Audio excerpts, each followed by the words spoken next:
بسم اللہ الرحمن الرحیم۔ ایچ ریئل سٹوری کے معزز ناظرین السلام علیکم۔ ایک سیاہ فام شخص حضرت عمر بن خطاب کی خدمت میں حاضر ہوا۔ اس کے ساتھ اس کی سیاہ فام بیوی بھی تھی۔ آدمی نے کہا، میں بھی کالا ہوں اور میری بیوی بھی کالی ہے، مگر بچہ سرخ رنگ کا پیدا ہوا ہے۔ یہ میرا بچہ نہیں ہو سکتا، یہ کسی اور کا بچہ ہے۔ اس عورت نے امانت میں خیانت کی ہے۔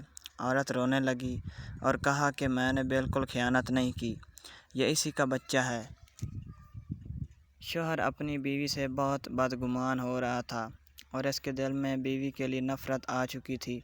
حضرت عمر بن خطاب سوچ میں پڑ گئے کہ اس معاملے کو کیسے حل کیا جائے۔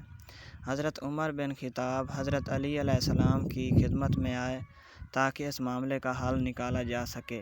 حضرت علی علیہ السلام نے میاں بیوی کی بات سنی اور پھر سیاہ فام شخص سے کہا کہ تم ایک وعدہ کرو کہ تجھ سے جو بات میں پوچھوں گا تم سچ سچ ہی بتاؤ گے۔ سیاہ فام شخص نے وعدہ کیا کہ میں سچ ہی بولوں گا اور جھوٹی بات اپنی زبان پر نہیں لاؤں گا۔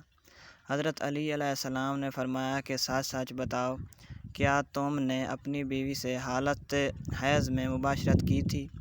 آدمی تھوڑی دیر خاموش رہا اور پھر بولا کہ ہاں، میں نے اپنی بیوی کے ساتھ اس حالت میں مباشرت کی تھی جب کہ وہ حالت حیض میں تھی۔ حضرت علی علیہ السلام نے فرمایا کہ تو اپنے بچے کا انکار نہ کر۔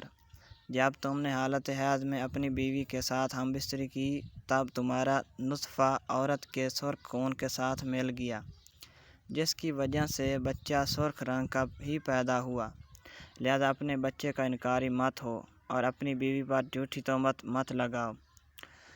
اللہ تعالیٰ ہمیں کسی پر بہتان بازی کرنے سے گریز فرمائے۔ ویڈیو اچھی لگے تو لائک ضرور کریں اور دوستوں کے ساتھ شیئر کریں اور ہمارا چینل سبسکرائب کریں تاکہ ایسی انٹرسٹنگ سٹوریز آپ کو پہنچتی رہیں۔ شکریہ۔